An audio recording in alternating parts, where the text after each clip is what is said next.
La idea es presentar campos vectoriales e integrales de línea de campos escalares. Hoy, en la próxima clase, que ya nos encontraremos en la facultad, daremos integrales de líneas de campos vectoriales. Pero bueno, lo que vamos a hacer ahora es presentar el concepto de lo que es un campo vectorial. Esto es una presentación, pero que viene al caso, que creo que está bien para entender qué significa pensar en un campo vectorial. Entonces, supongamos, por ejemplo, que nosotros estamos dentro de un automóvil, que vamos yendo en el auto, y pensemos en el aire, en el viento, y cada partícula que está en el espacio se mueve a una cierta velocidad, con una cierta dirección y con un cierto sentido. Entonces, esas flechitas que están ahí podrían representar, ¿por qué no?, el recorrido o hacia dónde se van a mover las partículas desparramadas a lo largo de todo el espacio a medida que este auto está transitando. Y eso de conocer hacia qué dirección, sentido y con qué velocidad se mueve esa partícula, básicamente puede estar representado a partir de un vector. Entonces, estos dibujitos que ustedes ven acá de las flechitas podrían, ¿por qué no representar el campo de velocidad de ese flujo de corrientes aéreas alrededor del automóvil cuando se está moviendo? Y esa representación es la que tendríamos que estar definiendo a partir de un concepto matemático, y ahí vamos a dar la definición formal de lo que es para nosotros un campo vectorial. Un campo vectorial no deja de ser una función. Y es una función particular, en principio, la presentación de campo vectorial sobre R2 es una función sobre R2, que hace lo siguiente. Esperen que tengo la pantalla 14. De un conjunto contenido en R2 le va a asignar una flecha. O sea, el campo vectorial lo que va a hacer es toma pares ordenados dentro de este conjunto, o sea, voy a tomar un par xy, y la imagen de esa función va a ser un vector. Un vector que, acá voy a poner vector, que es lo que está representado de este lado. Como es un vector, podríamos pensar que como es un vector en V2, o sea, el espacio es vectores de dos componentes, tiene una componente en X y tiene una componente en Y. Esa componente en X, que va a ser la que podemos llamar P de XY, y una componente en Y, que es la que podemos llamar Q de XY, son estas funciones componentes que van a formar a mi vector imagen. Y como es un vector, la imagen, es habitual que a esta función se la llame campo vectorial, y como resultado tengo un vector, acá vamos a poner la flechita o la rayita que indica que es un vector. En los libros y sobre todo en el Steward, toda expresión que represente a un vector, el Steward lo pone en negrita. Entonces, cuando ustedes vean esta expresión en el Steward, eso que está en negrita es un vector, ¿no? Listo. Bueno, como yo eso en general en el pizarrón, la negrita no lo puedo hacer, es súper común, y sobre todo en los escritos nuestros, que pongamos la rayita. ¿Por qué no está de más poner la flechita o la rayita que indique un vector? Entonces, a pares ordenados le asigna un vector. Y nosotros habíamos trabajado con algo parecido. Cuando nosotros trabajábamos con curvas, ¿qué es lo que hacíamos? Tomábamos t, un elemento dentro de un intervalo, y a ese t le dábamos un vector.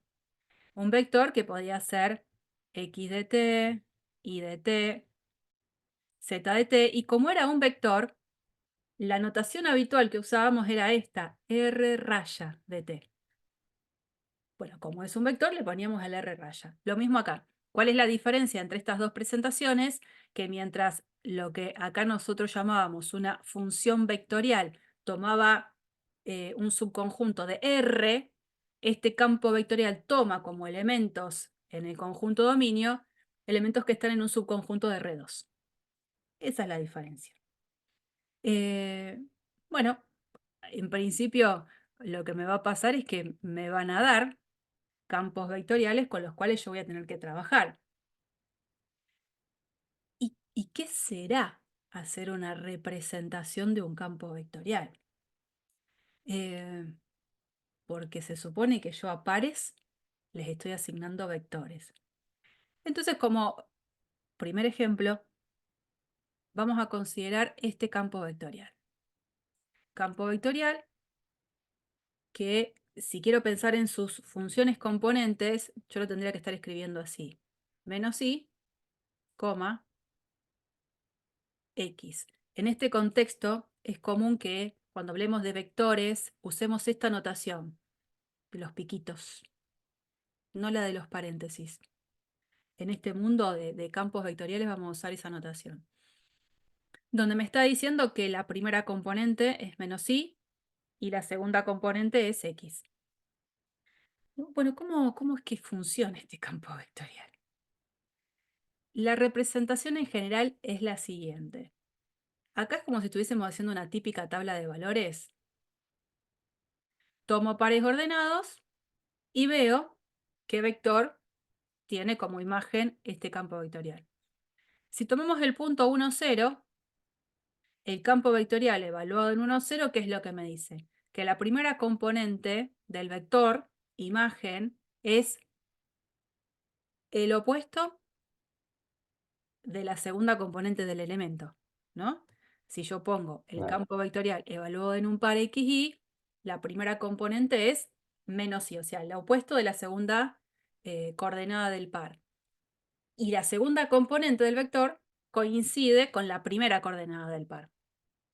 Bueno, entonces acá, si el par es el 1, 0, o sea, estoy pensando en que todo lo que pongo del lado de la columna de la izquierda son pares ordenados, y lo que voy a estar poniendo del lado de la derecha va a ser el resultado del campo vectorial en ese par.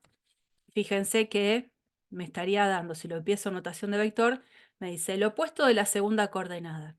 La segunda coordenada es 0. El opuesto de 0, 0, coma. Y como segunda componente del campo, la primera coordenada del punto. Ese vector, el de componente 0, 1, es el vector que nosotros sabemos que lo podemos llamar el versor J, ¿no? Y la representación del campo vectorial es la siguiente.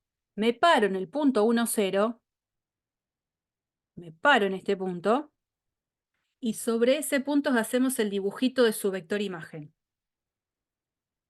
¿El vector quién es? El versor J. Bueno, fantástico. El versor J, que lo marco acá. En vez de el vector dibujarlo Ah, con origen en el origen de coordenadas, lo dibujamos con el origen en el punto en el cual surgió. ¿Se entiende? sí, Ay, se toma como un eje imaginario, por así decirlo, sí, en el punto. la idea es que el origen del vector va a ser a donde esté el punto. Va a ir siguiendo al punto. Vamos a ver otro ejemplo. Situación. Ahora tomamos el par 0, 1. ¿El par 0, 1 dónde está? 0, 1 está acá. Y sobre ese punto voy a hacer el dibujo del vector que le toque como vector imagen.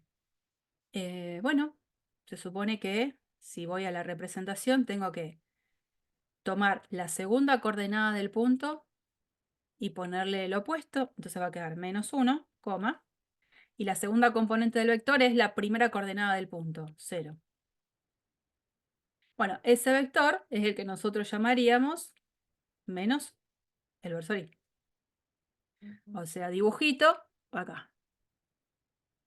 Y lo dibujo a la vez manteniendo módulo, dirección, sentido, porque es el versor menos i.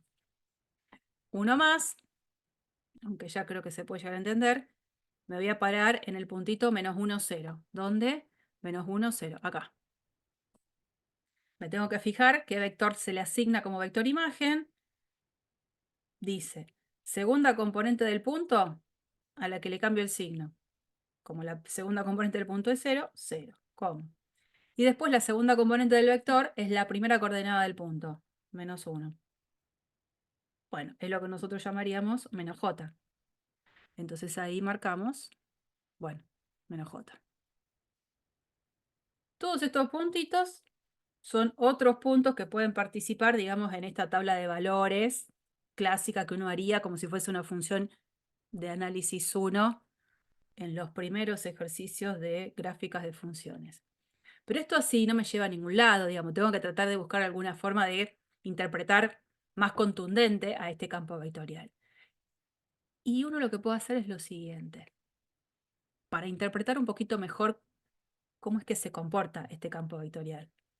La idea sería preguntarse, ¿a dónde puedo encontrar a todos los pares x, y tales que, al momento de calcularle el campo vectorial a esos puntitos, ese campo vectorial es un vector que tiene siempre un mismo valor de módulo?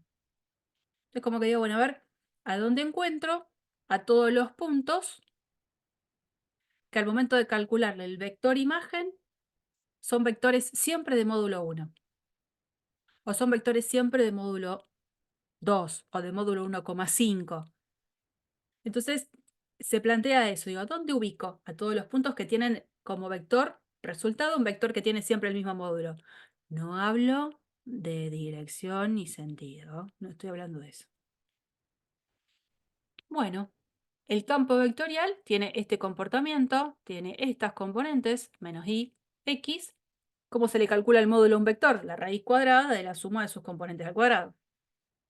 Entonces, cuando yo quiero hacer de este campo vectorial el módulo, acá el módulo es, en realidad, la captura del libro hace que en la forma que él tiene el libro de interpretar el módulo le pone doble rayita, pero es módulo de vector, nosotros le ponemos una sola.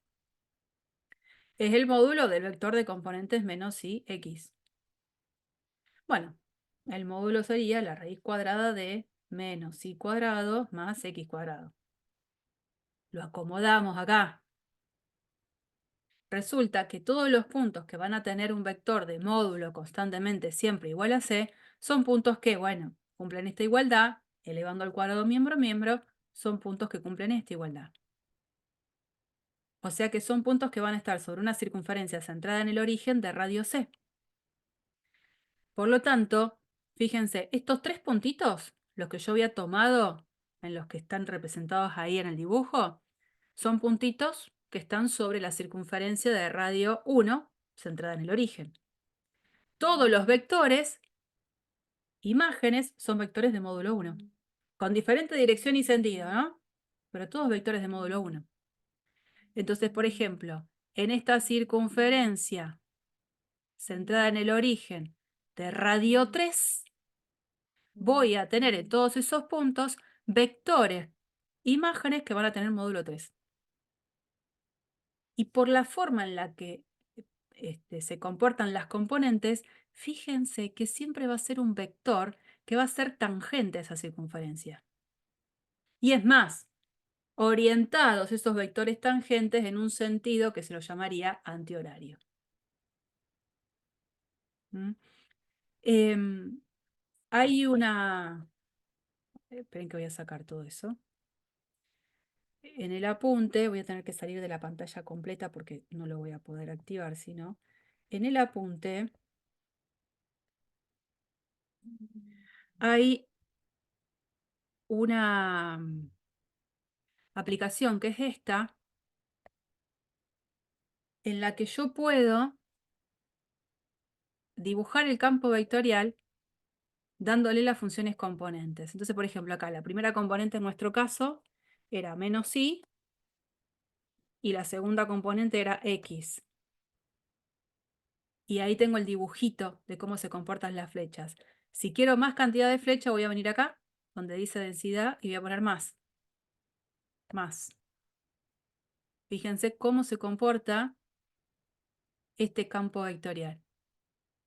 Lo que nosotros dibujábamos en pocas flechas, bueno, respetaba, digamos, esta situación de que giran estas estas flechas alrededor del origen, perteneciendo o permaneciendo tangentes a circunferencias, ¿no? Eso está todo en el apunte por si quieren después investigar otros campos vectoriales. Si sigo con otro ejemplo, fíjense que este campo vectorial es un campo vectorial que como componentes escalares tiene estas, digamos. Primera componente es 2x, segunda componente es y.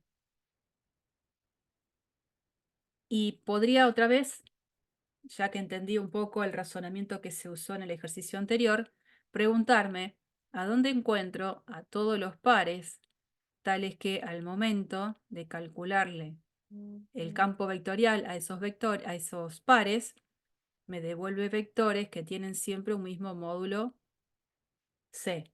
C que puede ser 1, ya insisto, un número cualquiera positivo. Bueno, es básicamente pensar que le quiero calcular el módulo a este vector. Si hacemos raíz cuadrada de la suma de las componentes al cuadrado, nos queda esta expresión. Elevando al cuadrado miembro a miembro, nos queda esta. Profe, siempre se iguala el módulo, se iguala a C. Es que es una estrategia para interpretar cómo se van a comportar estas flechas, ¿eh? Claro. Es una manera de decir, bueno, a ver dónde encuentro todas las flechas que tienen el mismo módulo. Bueno, una manera de investigar el campo. No digo que Sí, todos sí. los campos sean fáciles de dibujar para nada, pero es una estrategia. Entonces, como está buena, vale la pena comentarla. Y cuando encuentro esta expresión, me doy cuenta que estoy sobre una elipse, ¿no? Si la escribo en la forma tradicional, sería x cuadrado más y cuadrado sobre 4. ¿Qué estoy haciendo?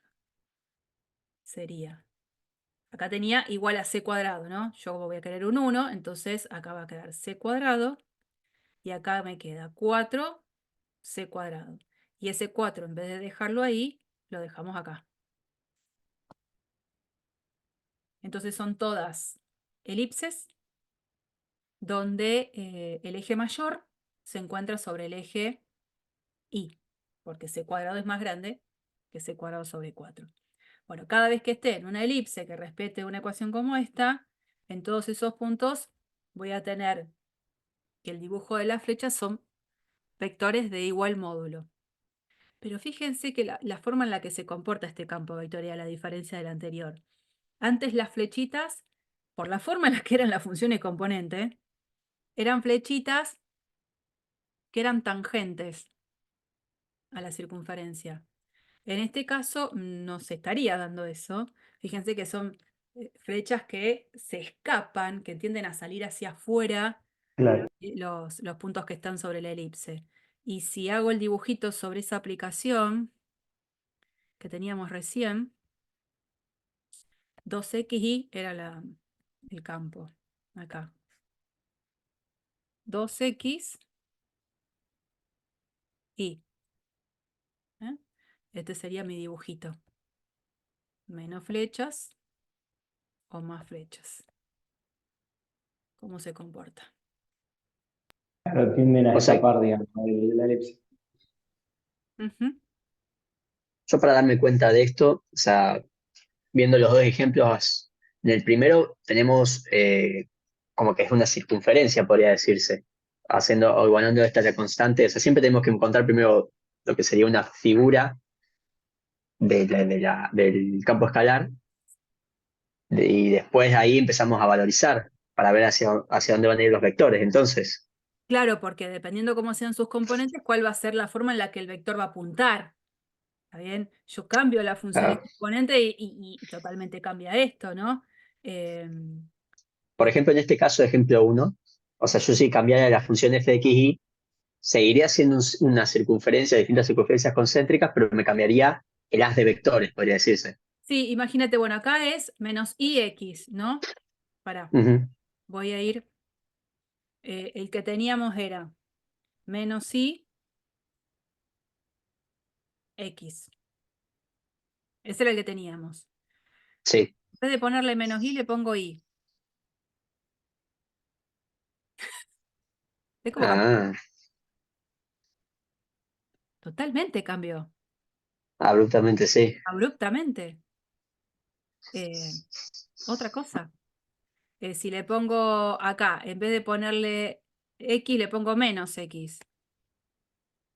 Es parecido al Te inicio, quedaría al revés. pero queda con otro sentido. Mm, Bueno, buenísimo. no es que sea fácil, ¿no es cierto? Por eso están buenas estas aplicaciones que me ayudan a esa parte de la visualización. Y de todas maneras, lo que sí te puedo Profe, y siempre tiene que haber un X y un Y. ¿Podría haber un X y un X con él? ¿por qué no? Por Claro, ejemplo, acá podría poner XX, claro, se puede. Sí, o acá voy a poner X y vamos a ponerle X. ¿Por qué no? sí. Y te puedo hacer algo, a ver, no sé, extravagante. X más Y, y acá, no sé, qué sé yo. Ah, en este, a ver qué pasa si le pongo X al cuadrado. Mira, Claro, anda a dibujar eso. y ahí a donde voy y donde apunto. Nosotros no vamos a dibujar campos vectoriales. Así que yo me quedo tranquila también con esas cuestiones, que no es la idea dibujar un campo vectorial, sí es la idea mostrarles que existen estas representaciones, que existen estas aplicaciones que me van a ayudar, pero no va a ser para mí algo importante hacer el dibujo del campo vectorial. Lo voy a usar al campo vectorial en otro contexto. Pero bueno, los presento y más o menos la idea es ver cómo actúa. Eh, Todo igual se complica, como siempre, porque podría estar hablando ahora de la definición de lo que es un campo vectorial sobre R3. ¿Qué es un campo vectorial sobre R3? Otra vez, es una función, porque no deja de ser función, pero que esta vez toma ternas que pertenecen a un cierto conjunto en R3 y les va a devolver vectores de 3 componentes. O sea, si ya era loco lo que estábamos haciendo hace un rato, imagínense esta situación. Nada. En el espacio, dibujar un campo vectorial sobre R3 y es difícil. Entonces, solo a modo de ejemplo, una situación como esta, en la que tengo un campo vectorial que evaluado en ternas me devuelve este vector, que lo puedo representar así. Las componentes 0, 0, 16 menos x cuadrado menos y cuadrado. Tómenlo como un ejemplo nada más. Bueno, la idea particular que presenta esta captura es que va a representar los dibujitos de las flechas solo en sectores donde en el espacio se cumpla con esta condición. Estoy dentro de un cilindro, ¿no? X cuadrado más y cuadrado menor o igual a 16. En el espacio es estar dentro de un cilindro donde el eje del cilindro es el eje Z y donde el radio es 4. Y fíjense encima que el dibujo es solo cuando me estoy parando en puntos que están sobre el plano XY, ¿no? Entonces, si yo me paro sobre puntos en el plano XY, fíjense que estas flechitas van a tener mayor longitud cuanto más cerca estén los pares XY del origen. Porque cuanto más cerca el par XY esté sobre el origen, el X y el Y es muy pequeñito. Entonces a 16 le estoy sacando muy poco. La flecha va a tener una longitud muy parecida a 16. Es más, tiene longitud 16 en el origen. Y si el par XY se va alejando del origen hasta este borde, que es la curva de radio igual 4, va teniendo como imagen una flechita donde la longitud es cada vez más chica. Pero no es esto taladrarlo a nadie, es solo mostrar que existen estos campos vectoriales que obviamente son más difíciles de graficar. Y hay uno particularmente que tiene que ver con este, que es Qué lindo. el campo donde aparece la ley de gravitación de Newton. El campo vectorial es este, considerando en el origen un objeto de masa m mayúscula y posicionándome sobre un punto en el espacio cualquiera, donde considero que tengo una masa m minúscula. El campo gravitacional funciona de esta manera. Menos m chiquitita por m grande por g, que es la constante de la gravedad, sobre el módulo del vector x elevado al cubo. ¿Quién es el vector x? El vector posición del punto, por lo que sería ese vector posición. Este sería el campo gravitacional, ¿no? Y fíjense cómo actúa. A medida que me alejo del origen, que esta distancia se hace grande, las flechitas se hacen muy pequeñitas. Cuanto más cerca estoy del origen, que esas distancias son pequeñitas, esa flecha tiende a ser de una longitud más grande.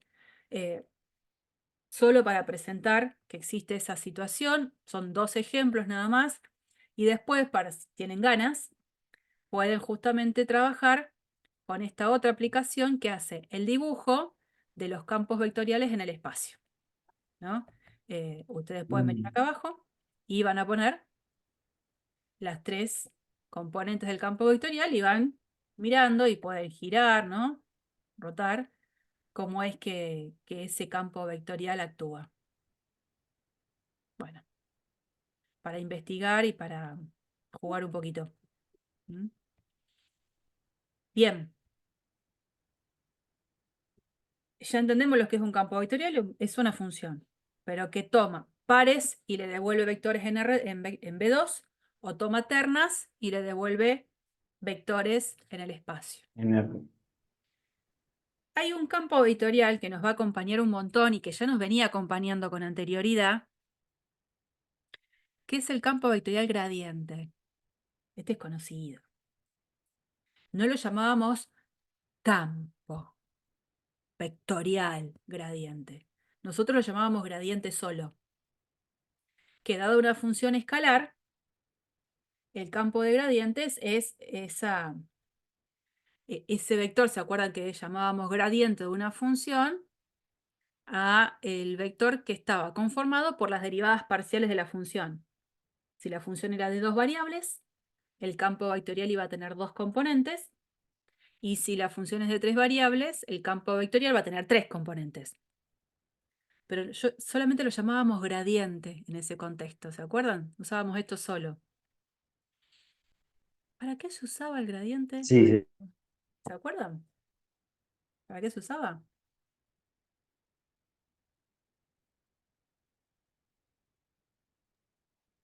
¿Alguien? Vos lo tenías para derivada direccional. La derivada direccional de una función era igual que el gradiente por el vector o el versor, ¿puede ser? Sí, esa era una aplicación fantástica, que si la función era diferenciable, vos podías calcular la derivada direccional de esa manera. Y después tenía como una interpretación geométrica el gradiente. Que el gradiente, para una función de 2 variables, si yo tenía una curva de nivel, ¿se acuerdan?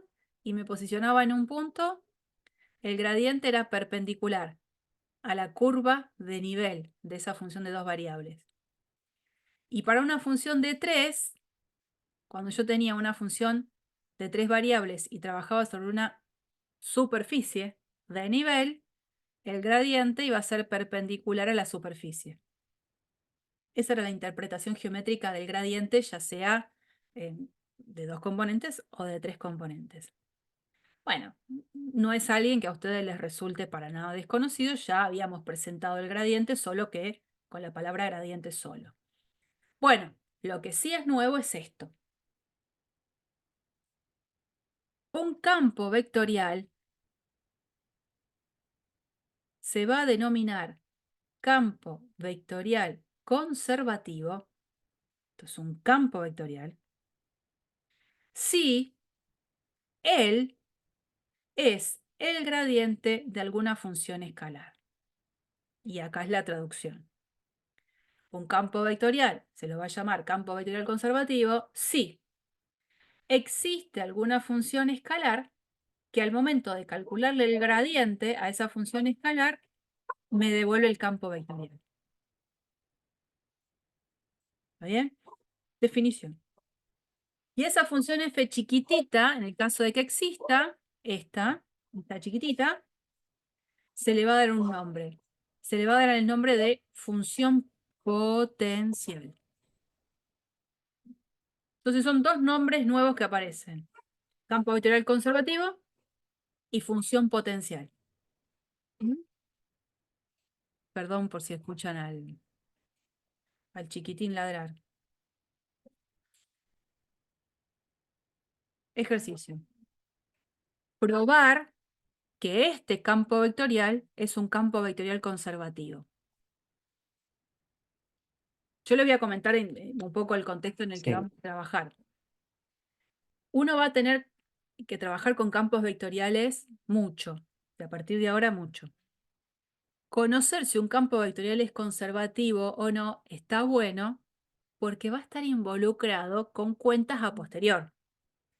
Y si un campo vectorial es conservativo, a lo mejor voy a tener beneficios que no tengo con campos que no sean conservativos. Pero en la generalidad, a mí me van a dar un campo vectorial y me van a decir, ¿este campo vectorial es conservativo o no es conservativo? Voy a tener que fijarme si eso no es. Voy a ir conociendo, por supuesto, a lo largo de las clases, no va a ser hoy, eh, cosas que tengo que ver, condiciones que puede cumplir un campo vectorial que me lleven a decir, sí, este campo vectorial es conservativo. El ejercicio, que es un ejercicio inicial, es bastante simple, porque no me están diciendo que yo tengo que andar fijándome si este campo vectorial es conservativo o no. Me está diciendo probar que es. Entonces tengo un camino bastante más allanado, donde no tengo que andar viendo si es o si no es. Sé que es, lo único que tengo que hacer es probarlo como corresponde. Y ese probarlo como corresponde es venir a la definición. Para probar que el campo vectorial con el que vamos a trabajar es conservativo, debería encontrar alguna función escalar que al momento de calcularle su gradiente me da el campo vectorial con el que estoy trabajando. Entonces, ¿se entiende cuál es la diferencia de probar a andar a mirar? Es más directo. Entonces acá, Claro. gracias a que yo pruebo esto, me dice probalo, sabemos que existe una función f escalar tal que el gradiente de esa función f coincide con el campo vectorial con el que estoy trabajando. Lo único que tengo que hacer es embarcarme en la búsqueda de quién puede ser esa función escalar. Como el campo vectorial es de dos componentes, esa función escalar va a ser una función de dos variables. Entonces, acá tengo una igualdad entre dos vectores. El vector campo vectorial f, conozco sus componentes. Primera componente, segunda componente. El gradiente de la... Profesora, disculpe. Sí, O sea, puede ser que acá yo ya tengo o sea, tengo que volver atrás. Tengo las derivadas primeras de la función que quiero encontrar. Entonces tengo que integrar. sí, señor. Ah, bien. Que es lo que voy a plantear ahora, ¿no? Porque de esta igualdad Claro, entre vectores surge eso que vos decís. Yo esto lo voy a escribir por componentes. Eh, sí. digo, esto es una igualdad, no entre cualquier cosa, es igualdad entre vectores. Cuando yo los vectores los tengo en componentes, digo, dos vectores son iguales si las componentes homólogas son iguales entre sí. La X con la X, la Y con la Y. Entonces esa igualdad entre vectores básicamente hace que se desprenda un sistema. Primera componente del gradiente de la función f, listo. que tiene que ser igual a la primera componente del campo vectorial, componente que la conozco, es y por e a la xy. Ahora igual a las segundas componentes. La segunda componente del gradiente de la f chiquitita es la derivada parcial de f respecto a y, que tiene que ser igual a la segunda componente del campo, que lo conozco, es x por e a la xy. Y como vos decías, Francisco, lo que ahora tengo que hacer es integrar. Si yo tengo que resolver ahora, acá la incógnita, ¿quién es? F, F, claro. de la cual lo que conozco es cuáles serían las leyes de sus derivadas parciales. Entonces, como vos decías, tengo que antiderivar. Solo que antiderivar parcialmente, ¿no? Si una función estoy considerando que tiene como derivada parcial con respecto a x a esta función, ¿quién puede ser candidata a ser vista como esa función buscada? Sería la Eh, integral de f de x con respecto a x. O sea, Dale, ¿y quién puede ser? pues, a eh, la XY. E a la xy. mm, Posibilidad, esa funciona. Si yo esa la derivo con respecto a x, me da esta expresión. Buenísimo. Pero cuando yo integraba, ¿qué agregaba? La como es constante C. indefinida, claro, más c. Más c. Pero ojo acá. Yo voy a agregar más c. Pero va a ser un tanto distinto al más c que nosotros decíamos o utilizábamos todo el tiempo. Imagínense si alguien viene y me dice, para mí, la función es esta. Pongo eso. Yo a esta expresión la derivo parcialmente con respecto a x. Tiene razón, me da esto. Porque esta expresión que está acá, como depende solo de y, al derivarla con respecto a x, la derivada de eso es 0. ¿Se entiende? Claro. O sea que no es Sí. solamente sumarle un numerito. Le podría estar sumando cualquier expresión que dependa solo de y. Que eso que acabo de generar también cumple la condición que al derivarla parcialmente con respecto a x me devuelve esta ley final, y por e a la xy. Entonces ahora es donde uno dice, bueno, ya entendí. No es una simple constante arbitraria, sino que es cualquier función que dependa de y. Y así es como se escribe. Le ponemos el nombre c como para recordar lo que sería una constante arbitraria, pero es en realidad cualquier expresión que solo dependa de y. ¿Qué tengo acá? Una primera careta de la función que estoy buscando. Una primera careta. Eh, Tiene que satisfacer la segunda condición que hasta el momento no toqué, que es esta. Entonces, esta conclusión surgió de haber trabajado con la primera ecuación. Pero hay dos ecuaciones en juego. Cuando ahora yo me involucro a trabajar con la segunda ecuación, no es que vuelvo a empezar. Digo, si yo ya conozco una faceta o una careta un tanto desconocida, pero algo, de la f chiquitita, la uso. Yo sé que eso que encontré, al momento de derivarlo respecto a y, me tiene que dar x por e a la xy. Bueno, derivemos a esa expresión que encontré de función con respecto a y. Si derivo esto con respecto a y, ¿qué me queda? Con respecto a y, ¿eh? x a la x. Sí, e a la xy por x. Más Más, el C, no sé si sería C prima, no, no sé sí, Te cómo. queda, Prima si la de, derivas respecto ahí, te quedaría c' de y. sí, señor, queda eso. Ahí está, ya lo derivé. ¿A quién tiene que ser igual? Y dice que tiene que ser igual a x por e a la xy. Y ahora trabajo con esa igualdad. En esa igualdad me doy cuenta que esto lo puedo cancelar, si son iguales. Entonces, la conclusión digamos, a la que llevo es esto. O sea que esa función c de i, que no sabía quién era, tiene que cumplir también una condición. Al derivarla, tiene que ser 0. ¿Qué función al derivarla me da 0? La constante. Una constante. O sea que en definitiva, esa c de i en realidad no es una expresión que depende de i, sino que es una constante. Y entonces ahora todo. 1. Lo que yo había sacado acá, donde no sabía quién era c de i, con lo que ahora sé de c de i. Al unir esas dos cosas, lo que digo es que f de xy es e a la xy más, y está bien, una constante arbitraria. Constante, constante. Por lo tanto, una vez que encontré una función candidata a ser vista como función potencial, lo que encontré es una familia de funciones potenciales.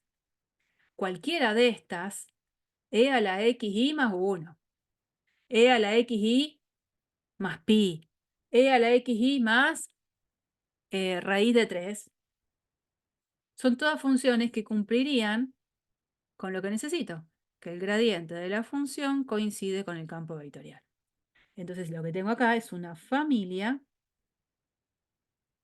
de funciones potenciales.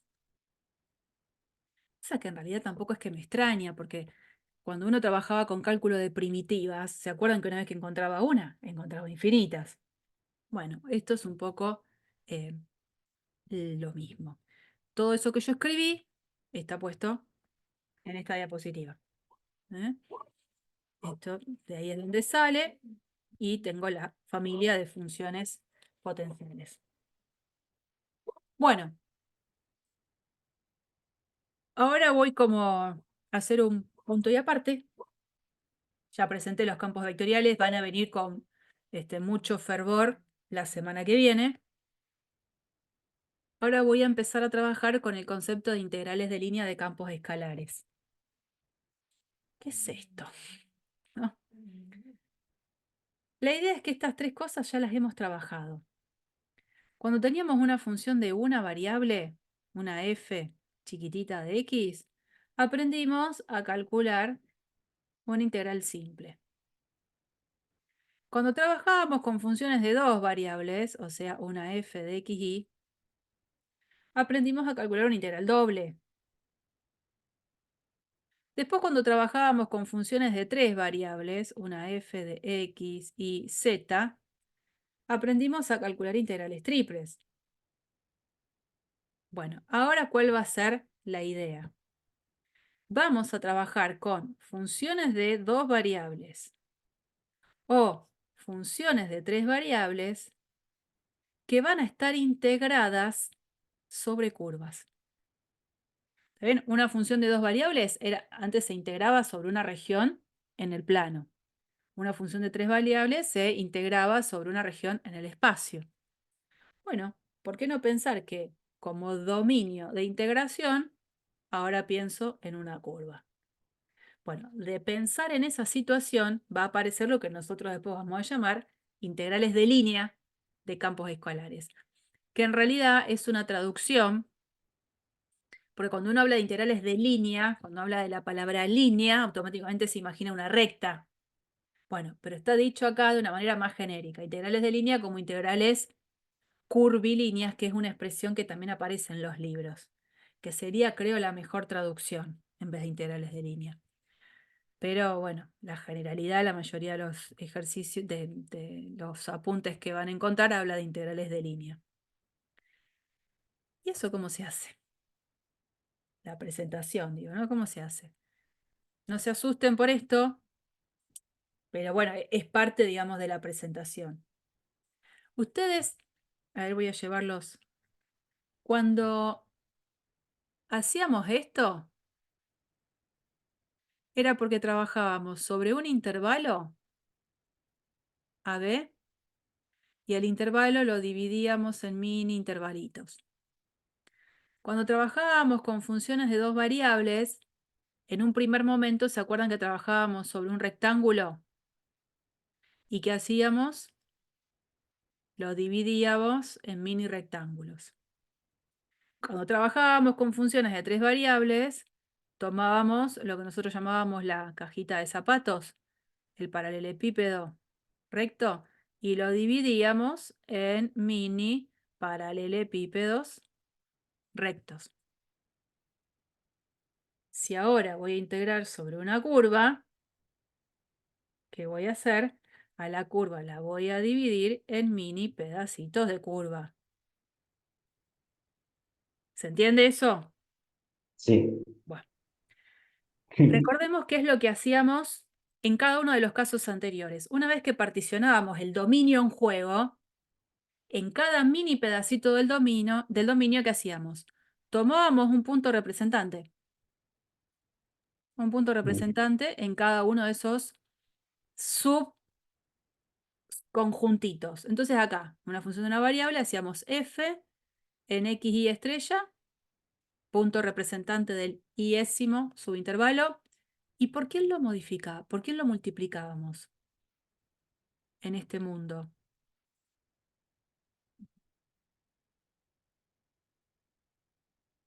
¿Se acuerdan? Por delta x, la longitud de cada Sí. uno de esos subintervalos. Bueno, y después, ¿qué hacíamos? Sumábamos sobre todos los intervalitos. En el mundo de las integrales dobles, ¿qué hacían? Lo mismo. Tomábamos puntos representantes sobre cada uno de los mini rectángulos, entonces ahora tenía que evaluar f en x, y estrella, y sub y estrella. ¿Y por quién lo multiplicábamos? Diferencial. No, delta. Diferencial. El diferencial venía después. Claro, delta X. No, delta A. Delta A No. de área, pero que venía de hacer delta De- X por delta Y. No está mal, ¿eh? delta X por delta Y, claro, sí. Pero bueno, uno lo nombraba delta A de área. Bueno, y acá había una doble sumatoria. En el caso de funciones de 3 variables, lo mismo. Tomábamos puntos, muestras sobre cada mini pedacito y evaluábamos la función x, y sub i estrella. Le poníamos 3 subíndices, ¿no? Era medio feo, pero no lo voy a poner con los 3 subíndices. Multiplicábamos por quién. Claro, delta volumen sería delta X, Eso. delta Y, delta Z. Y acá, ¿qué aparecía? La triple sumatoria. Divino. ¿Recuerdan? Divino. Sí. Y después, En el pasaje al límite, cuando pasaba el claro, límite, obtenía acá, cuando n tendía a infinito, la presentación de la integral simple. Cuando tomábamos acá el límite cuando n y m tendían a infinito, aparecía la integral doble. Y acá la integral cuando n, m, y no me acuerdo qué letrita le poníamos r, tendían a infinito, aparecía la integral triple. Bueno, voy a hacer lo mismo. A mi dominio, que ahora va a ser una curva, la voy a dividir en mini curvas. ¿Qué voy a hacer en cada mini curva? Tomar un punto. Voy a evaluar la función. En principio, si es de 2 variables, va a ser la función evaluada en un puntito. ¿Y por quién les parece que voy a multiplicar en este caso?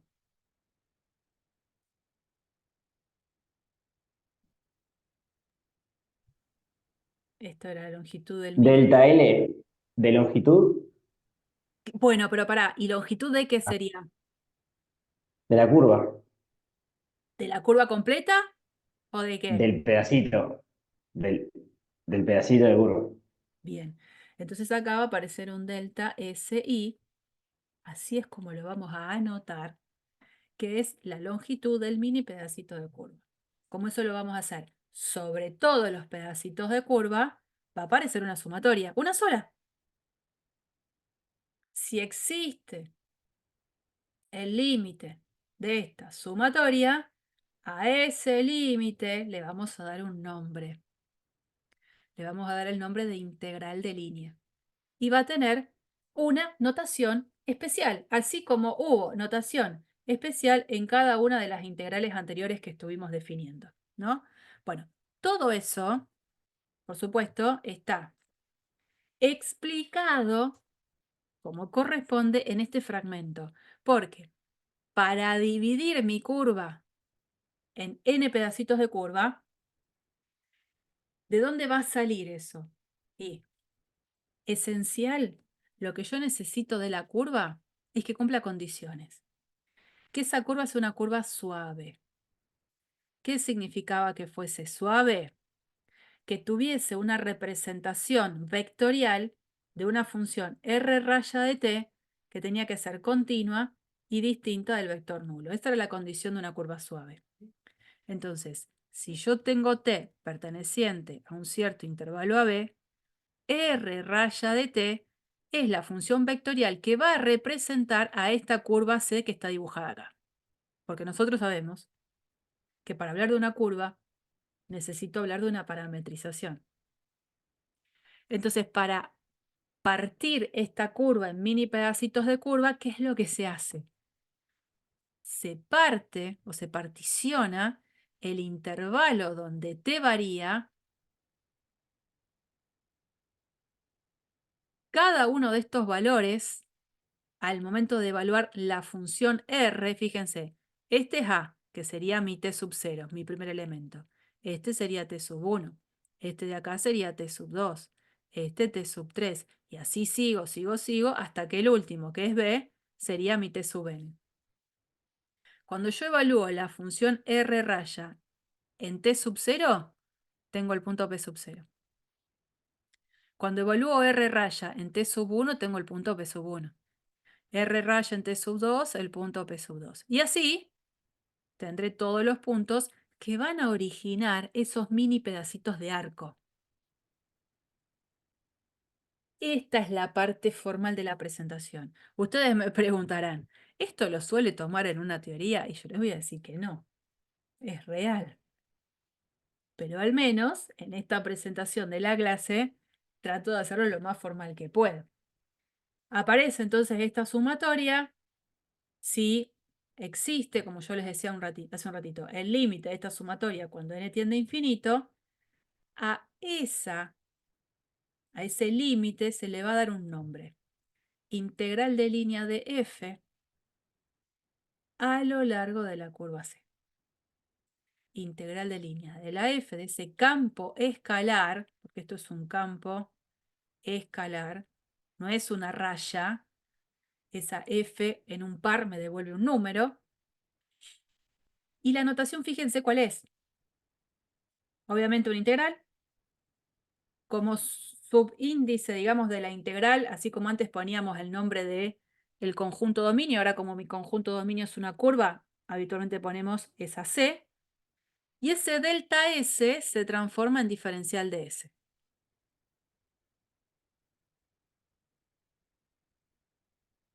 Ahora, ¿esto cómo se calcula? La presentación está bárbara. Y ahora, si alguien me dice que tengo que hacer una integral de línea de un campo escalar, ¿qué cuentas tengo que hacer? ¿No? Bueno, ahí vamos con las cuentas. La presentación estuvo bien, pero ¿y ahora qué hago? Bueno, cuando nosotros empezamos el dictado o el proceso de análisis 2, ustedes en práctica con Mati trabajaban con funciones vectoriales. Trabajaban con cálculo de longitud de curvas. Trabajaban con parametrización de curvas. Y una de las fórmulas que habían visto era esta, que era la que calculaba la longitud de una curva. Es decir, yo tenía una curva de la cual conocía una parametrización, la longitud de la curva era la integral desde A hasta B, porque se supone que acá el t está dentro de un intervalo AB, de lo que nosotros llamábamos el módulo de R' de t. ¿Se acuerdan de eso? Eh, Así, medio en la nebulosa. en la nebulosa, sí, no. Bueno, esa era una fórmula. Para calcular la longitud de una curva necesitaba una parametrización y el módulo de R' de t era la función que tenía que integrar. Bueno, es lo que aparece acá. Esto es el módulo de R' de t. ¿De dónde sale esto? Cuando yo tengo R raya, se supone que tengo componentes x de t y de t. ¿Quién es R'? R' es x' de t y' de t. Bueno, esto que está acá es x' de t. Esto que está acá es y' de t. Y si hago la raíz cuadrada de la suma de estos dos números al cuadrado, lo que estoy haciendo es calcular el módulo del vector que tiene a estas expresiones como componentes. Esa era la fórmula de la longitud. Entonces, cuando yo tenga que calcular específicamente una integral de línea de un campo escalar, voy a meter el protagonismo de quién fue la parametrización que usé para identificar a la curva. Entonces, la idea es llegar a una integral en una variable en donde el x y el y no son cualquier par. Son pares que están sobre una curva en particular. O sea que ese xy en realidad es un par que surgió de haber hecho x de t y de t. ¿Y donde quién es el diferencial s? Bueno, la expresión que surge de la misma que surgió esta formulita. Raíz de x' de t al cuadrado más y' de t al cuadrado. Esta recién va a ser para mí la fórmula que voy a usar en la práctica. Esa fórmula es la que voy a usar para calcular las integrales de líneas de campos escalares. Y también a modo de interpretación, esto que está acá, es básicamente lo que reemplazaría en forma interpretativa a este diferencial de S. Una forma como más compacta de escribir toda esta integral es la que está acá. Cuando hago f en x de t y de t, estoy haciendo una composición. Estoy evaluando la función f en los pares que surgieron de haber tomado la parametrización R' de t. Y todo este combo que tengo acá a la derecha es lo que yo les decía un ratito, les recordaba hace un ratito. Es el módulo de R' de t diferencial de t. Bueno, esta puede ser una buena forma de recordarlo compacta. Eso es lo que voy a hacer en la práctica. Cada vez que me pidan a mí calcular una integral de línea, esa es la fórmula que voy a usar. Vamos a ver algún ejemplo. Profe, una consulta. Representa, o sea, esta integral, bueno, en el tema de integrales normales representan áreas o volúmenes. ¿Qué representa esta? Mira acá, mira acá. Esta es una posible interpretación sobre lo que vos me estás preguntando. Sí, Es lo que vas a ver al final. Déjame presentar estas que están acá, ¿no? Mira, primero no lo vamos a demostrar, no lo estamos demostrando, pero sí lo estamos marcando. Cuando uno ve esta definición de integral de línea, uno dice, la cuenta que tengo que hacer es esta. Y uno dice, a ver, yo sé que la curva es la curva que, no sé, me dieron a mí para trabajar, esta curva, fantástico. Si de esa curva yo tengo que dar una parametrización, yo sé muy bien que no hay una única, exclusiva parametrización en una curva. Una curva puede ser parametrizada con infinitas funciones vectoriales. Entonces uno puede, ¿por qué no pensar que si vos, Francisco, ponele, usás una parametrización de la curva y yo uso otra, uno puede llegar a pensar, pero nos van a dar cosas distintas? No. Lo que se puede probar es que, independientemente de la parametrización que uno use de la misma curva, la integral de línea va a ser siempre el mismo valor. Eso básicamente quiere decir que la integral de línea, lo que yo haga como cuenta de la integral de línea, no va a depender de la parametrización que hayamos usado de la curva. Es decir, podemos usar todos. Parametrizaciones distintas, funciones distintas, que representen a la misma curva, que a lo mejor las cuentas en el medio van a quedar diferentes, pero el resultado final para todos va a ser el mismo. La cuenta final va a ser la misma para todos. Esperen que me estoy yendo para cualquier lado. Primero. Lindas curvas ahí. ¿No? ¿Viste? Bueno, segunda observación importante. Si yo tuviese que calcular la integral de línea de la función constantemente igual a 1,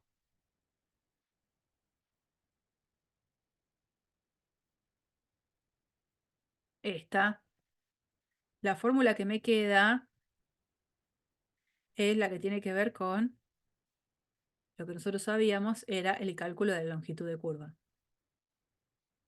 Porque cuando acá tenía una función, yo tenía que reemplazar la x y la y por las expresiones que parametrizaban la curva. Pero si la función es constante, no hay un x y un y que reemplazar. Queda la propia constante. Y este diferencial de S es el que nosotros marcábamos en la diapositiva anterior, que este diferencial de S es lo que está compactado en esta escritura. Entonces, No según... salía R' ahí, el módulo de R'. ¡Ay, sí! Puse RDT. Tenés razón. Gracias. Ahí, módulo de R'. Perfecto. Y acá viene una interpretación que tiene que ver con lo que vos me estabas preguntando. Mira. Suponete que acá, acordate que vos tenés una curva en el espacio, pero es una curva plana. Los pares x, y que estoy considerando son pares que pertenecen a una curva. ¿Quién es la curva? Esta. Chan, chan, chan. Vengo para acá. Esa es mi curva. Y no me olvido que dando vueltas por el espacio tengo una función de dos variables. Una f de x, y. La que nosotros llamaríamos z igual a f de x, y. O sea, acá arriba yo tengo una gráfica de una función. ¿Qué hago? Pienso la siguiente situación. Supongamos que la función cumple la condición de ser positiva. O sea, de que la gráfica de la función queda por arriba del plano XY. Entonces yo sé que cada vez que tome un punto sobre la curva, tomo este punto, XY sobre la curva, evalúo la función en ese puntito y la función va a ser un número positivo. La imagen me da un número positivo. El punto que está en la superficie es el punto de coordenadas x, y, f de x, y. Entonces, digo, sé que en cada punto de la curva la función toma un valor positivo. Todos los puntitos van a ser puntos de 3 coordenadas que van a quedar por arriba del plano x, y. ¿Qué se genera acá? Este biombo o cortina, toda esta sábana de color celeste. Bueno, el cálculo de la integral de línea de esa función va a representar el área de toda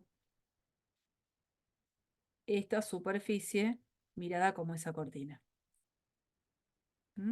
El área de la cortina. Esa sería una interpretación geométrica. ¿Está bien, Francisco? Sí, sí, veo que siempre nos movemos con la integral en lo que es figuras geométricas y el cálculo de áreas. Igual, por ejemplo, ¿por qué yo no puedo calcular esta figura, o sea, ya que es de fx, porque uno podría calcularla con una, no sé, una integral eh, triple, podría decirse, de una función techo y No, una no, función... porque vos estás integrando sobre una curva. Ah, Yo entiendo que la curva está formada por ternas o puede estar formada, está formada por pares o puede estar formada por ternas porque la curva puede ser una curva en el espacio también, ¿eh? Acá la sí, curva es una curva plana porque es más fácil de entender. Pero vos pensás que tu dominio es una curva. No es una región plana. no es una región en el espacio sólida, es una curva, Claro. es una curva. Bueno, Sí, quizá me está costando verlo ahora. Quizá con más ejercitación se vuelva más. mira, es más, la ejercitación viene ya, ya. Ah, buenísimo. Por supuesto, con un ejemplo que no sea difícil. Mira acá. Acá tengo que evaluar la integral de línea, como dice ahí. Dice, evaluar esta integral de línea donde la curva es el segmento de recta, dice, mostrado en la figura. Vamos a la figura. El pedacito de recta que une el origen con el punto 1, 2, 1, ahí, en esa dirección. Bueno, ¿qué necesito encontrar de la curva? Una parametrización. Una, no importa cuál, una, porque total, en una de las cosas que estuve viendo hace un rato como observaciones es que la integral de línea no depende de la parametrización que yo use, ¿no? Entonces digo, bueno, ¿cómo parametrizo esa curva?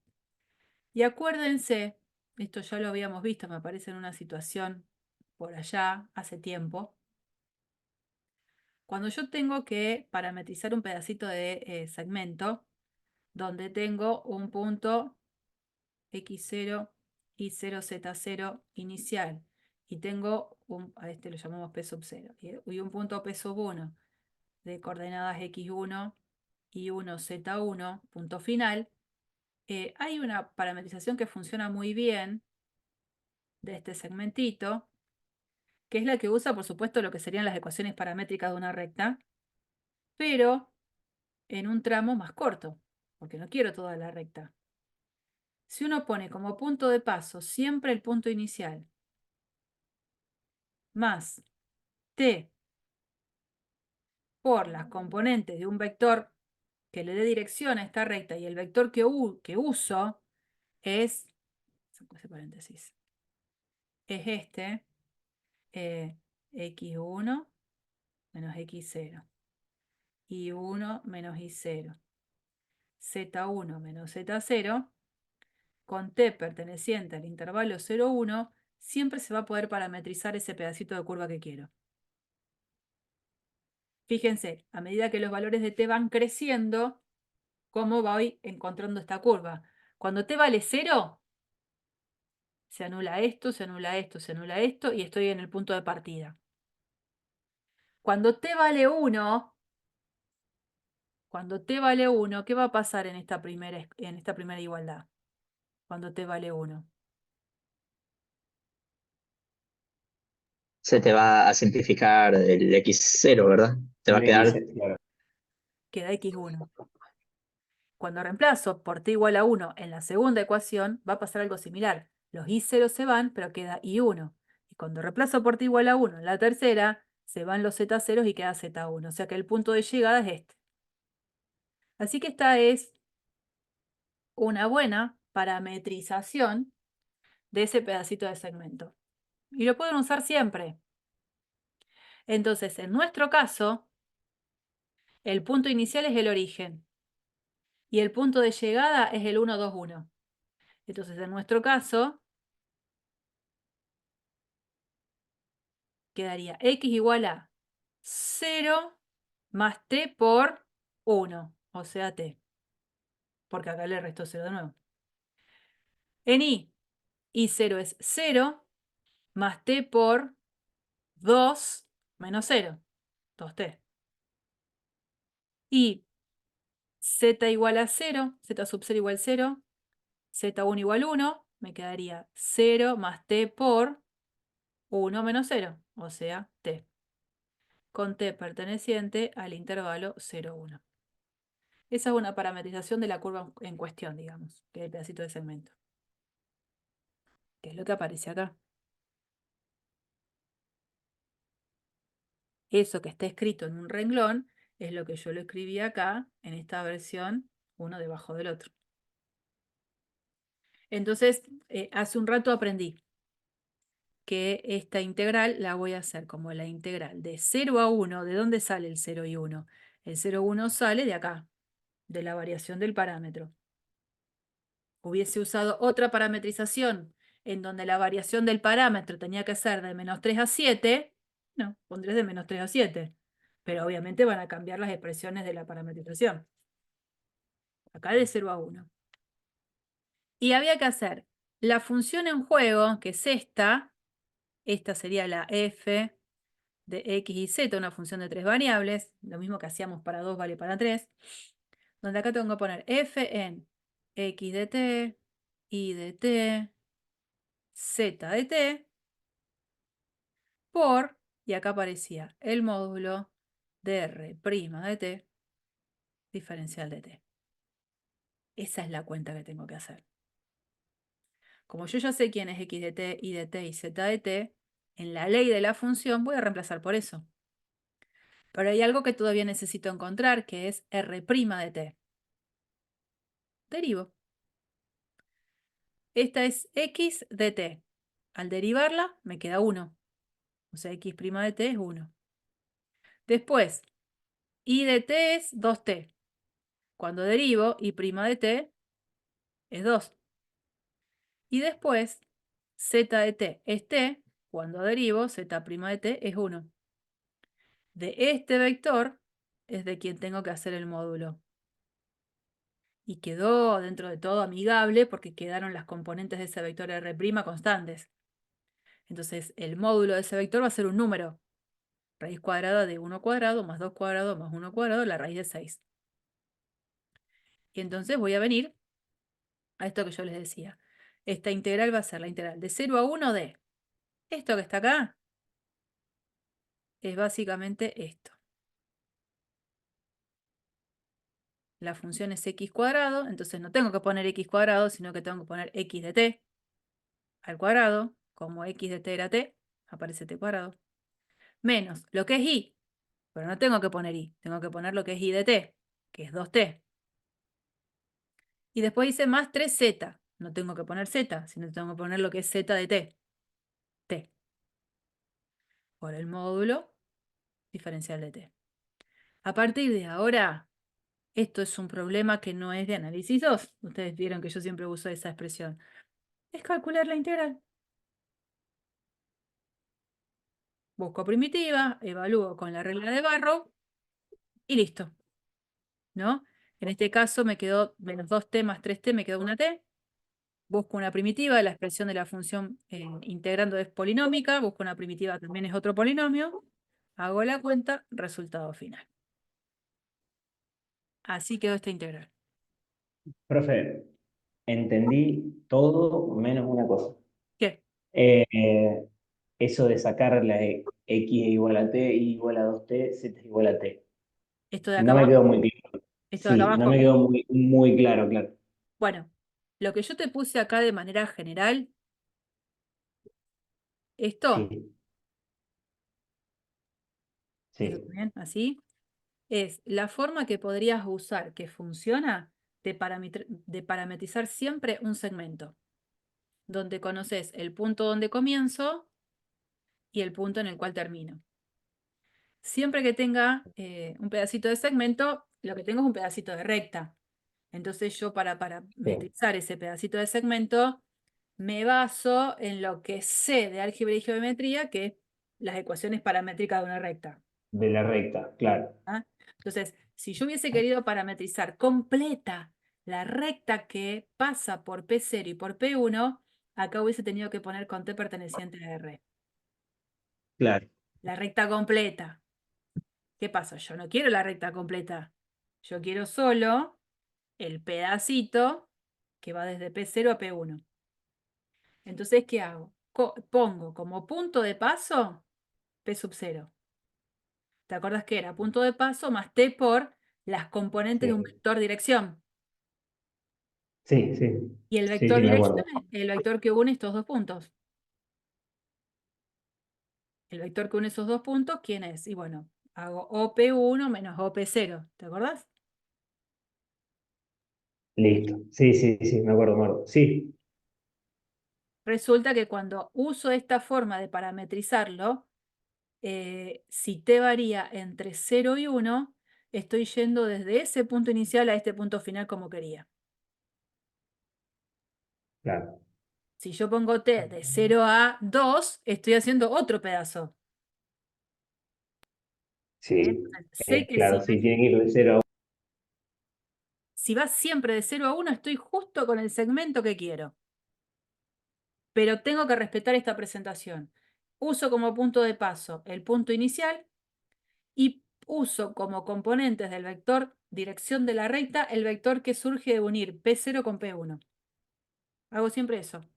Esa es la estructura. Bueno, en este caso, el punto inicial era el punto P sub 0 de coordenadas 0, 0, 0, y el punto P sub 1 sería el punto de coordenadas 1, 2, 1. 1, 2, 1, claro. Entonces lo que hice fue Ah, usar x0, y0, z0 sería el 0, 0, 0, que también lo reemplazo acá, acá, acá y acá. Y en donde dice x1, y1, z1, voy a poner el 1, 2, 1. listo. ¿Seguro, Ulises? Sí, sí. Sí, sí, ahí lo entendí, lo entendí. No, no me había fijado en los puntos, no, no me había fijado en el punto que estaban graficados. Bueno, Por eso no, no me cerraba de dónde salían los valores, pero porque no vi. bueno, Ahí está. fantástico. Bueno, después, insisto, la cuenta una vez que ya... lo más difícil cuando no me la dan a la parametrización de la curva es justamente eso, parametrizar la curva. Y después aparece la dificultad lógica que nos ha aparecido cada vez que tuvimos que resolver una integral, buscar primitiva. A veces ese camino es fácil, otras veces no lo es. Pero tiene que ver con búsqueda de primitiva, no con que sé o no sé hacer una integral de línea. A eso voy. Bien. Esto es una situación que tiene que ver con que, qué puede pasar. Si no tengo una curva que se pueda describir con una única parametrización, porque la curva en realidad no es más que unión de pedacitos de curva. Si mi curva grande es todo esto que dibujé en naranja es mi curva C, pero a la vez me doy cuenta que es la que se genera por unir estas curvas, puedo pensar que la integral de línea del campo escolar con el que esté trabajando, la integral de línea de ese campo sobre esa curva C, se puede pensar como suma de las integrales de línea sobre cada uno de esos pedacitos de curva. Por supuesto, la idea es que estas curvas, una a continuación de la otra, lo único que tengan como punto de lo único que tengan en común sea un punto de contacto, ¿no? Sería como el final de C1, el principio de C2. No tiene que haber entre las curvas un solapamiento, o sea que la intersección entre esas dos curvas sea otro pedazo de curva, no, solo un punto. Eso es lo que tiene que pasar. Y entonces, bueno, cuando aparezcan varias curvas participantes, tendré que parametrizar a cada pedacito de curva. Que es lo que sucede en el ejemplo que les presento acá. Acá se supone que tengo que calcular la integral de línea de la función 2x, donde, ¿quién es esa curva sobre la cual tengo que integrar? Esa curva consiste del arco formado por la parábola igual a x al cuadrado, que va desde el origen hasta el 1, 1, dibujito acá, seguido, dice, por el segmento rectilíneo, que lo llama C2, que va desde el punto 1, 1 al punto 1, 2. Son dos curvas unidas. Entonces, para Sí, calcular la integral sí. de línea sobre la gran curva unión de las dos, lo que voy a tener que hacer es trabajar por separado con cada una. De cada una voy a tener que buscar una parametrización. Entonces vuelve con mucho fervor, vuelve con furia todo lo que habíamos dado en esa práctica 4 de funciones vectoriales. El recordar la parametrización de curvas. ¿Cómo se parametriza esta curva C1? Y se puede ver como la gráfica de la función y igual a x cuadrado, entonces mientras x sea x, y puede ser visto como x al cuadrado. Con x variando entre 0 y 1, tengo la primera curva. Este es un caso particular, pero en general, cada vez que yo tenga sobre un intervalo la gráfica de una función, esta gráfica es una curva de una función de una variable. Entonces, puedo pensar como parametrización de esa curva la siguiente expresión. X es igual a X, Y es igual a f de X, con X perteneciente al intervalo AB. Y está quien está muy acostumbrado a usar la letra T para parametrizar curvas, entonces puede venir y decir, no, a mí me gustaría escribirlo así. X igual a T, Y igual a f de T, con T perteneciente al intervalo AB. No tengo problema. Esta sería la parametrización utilizada para esa curva. Por eso digo, esto es la parte general. Dentro de esa parte general, la gráfica de la función y igual a x al cuadrado puede ser parametrizada usando esta idea. X igual a x, y igual a x al cuadrado y x variando en el dominio, 0, 1. Bueno, con esa parametrización tengo que buscar x', tengo que buscar y' y después calcular el módulo de r' de x. X', x' es 1, y' es 2x, y el módulo de r' es la raíz cuadrada de 1 al cuadrado, que es 1, más 2x al cuadrado, o sea, 4x cuadrado. Esto Claro, y ahí está la dificultad. es esto. Acá la ley es 2x, y como x es x, sigue siendo 2x, y quedó esto. Bueno, y digo lo mismo, a partir de ahora el problema no es de análisis 2, hay que saber integrar. Bueno, apelo a todo lo que todo el tiempo tuve que recordar, técnicas de integración, buscar una primitiva. ¿Y esa integral con qué se va a resolver? ¿Con qué técnica de integración? ¿Quién les parece? Sustitución. Sustitución, En este caso, sustitución. sustitución. Bueno, busco con sustitución, acá está la cuenta, resultado final. Pero de haber integrado sobre la curva C1. Ahora tengo que integrar sobre la curva C2, porque la gran curva C sobre la cual tenía que hacer la integral era la que estaba formada por la unión de las dos curvas. Entonces, esta cuenta es un pedacito de la cuenta final. A eso le tengo que sumar la integral de línea sobre la otra curva. Entonces, ¿qué tengo que hacer sobre la otra curva? Buscar una parametrización. ¿Cuál es la parametrización que acá funciona bien, pero porque justo es un segmento que es paralelo al eje Y? Fíjense que es muy fácil eso. Todos los puntos que están acá, obviamente cumplen la condición de que x es igual a 1. Y el Y se puede pensar como justamente la variable con Y variando de 1 a 2. O sea, esta parametrización de ese pedacito de segmento, como es tan especial, no siguió la idea que yo les planteaba hace un rato de parametrización. Pero creo que esta no es difícil de entender. Esto sería una No, no. raya donde la variable la está llamando Y. Bueno, la función de integración es 2x, pero reemplazada en los puntos de la curva. Sobre toda la curva, x vale 1, por eso se pone 2 por 1.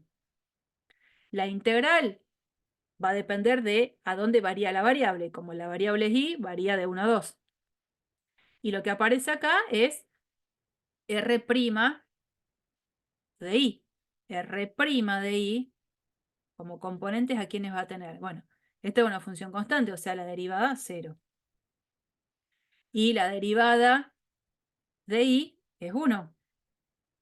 O sea que R' de I es el vector 0, 1. ¿Qué módulo tiene ese vector? 1. 1. O sea que esto es 1.